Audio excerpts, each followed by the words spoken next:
Hello and welcome to another PinePhone video. As the title suggests, today we're going to be taking a look at the PinePhone camera and the photos that it can produce, right now on the Linux Lounge. So before I start showing some pictures that I took on the PinePhone, I should first let you know a few technical details. The photos taken in today's video were taken on a PinePhone running Mobian, which is the version of Debian for the PinePhone, and I took those photos using the Megapixels camera app. I also took some photos with my DSLR so that you have a comparison. Now, the first problem that I actually had with taking pictures on the PinePhone is that it's still very buggy, which is to be expected. I had to actually downgrade a library because an update caused the Megapixels camera app to not work correctly with it. Once I downgraded the library, the Megapixels camera app works, although it was still extremely buggy and took a lot of fighting with until it'll work and take your photo. So I'm going to say that at the moment the experience of taking photos on the PinePhone is very rough. But with that said, let's see how the photos I took actually look.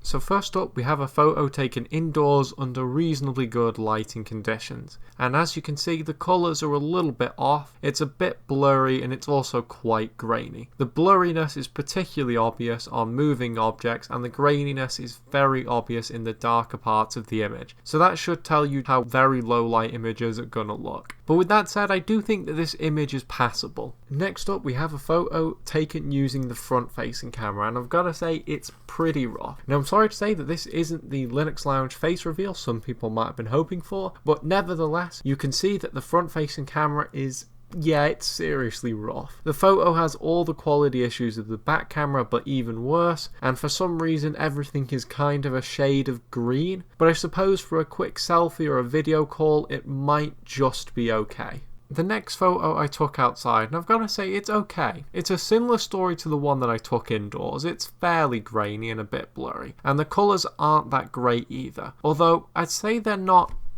ridiculously bad if you don't look too close at the photo. For comparison, here's the photo I took with a DSLR. As you can see, the colours are better, the grain is gone, and the photo is far more in focus. Additionally, you can see that a lot more detail has been captured. Just look at the trees here as compared to the PinePhone photo, for example. And finally, here are the two side by side for comparison. I also took some other pictures, so I'll go ahead and show you those side by side with the DSLR images for comparison, and you can sort of make your own mind up about the PinePhone camera. And then I'll go ahead and make my own personal conclusions about the PinePhone camera.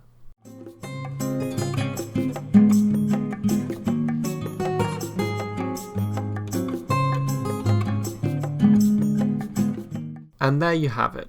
Several images taken with the PinePhone camera. Now, to be perfectly honest, the PinePhone camera is pretty bad. Now, some people might argue that that's not the point of the PinePhone. It's not supposed to have a good camera, and I would agree with that. And some people would probably also argue that you don't need a good camera in a phone, and I would probably agree with that too. However, I've seen cameras that are oftentimes in phones from the early 2000s hold their own against the PinePhone camera, if not surpass it. However, with that said, the camera isn't so bad that you wouldn't want to use it, and you can absolutely see the contents of your photo just fine, and I'm sure for some people that's going to be more than enough. But for the kinds of people that take a lot of photos on their phone, the PinePhone absolutely isn't for you. Unless of course you want to try and carry around a USB-C webcam with you all the time or something like that. With that said, that's it for today's video. I thank you for watching it and I will see you in the next one.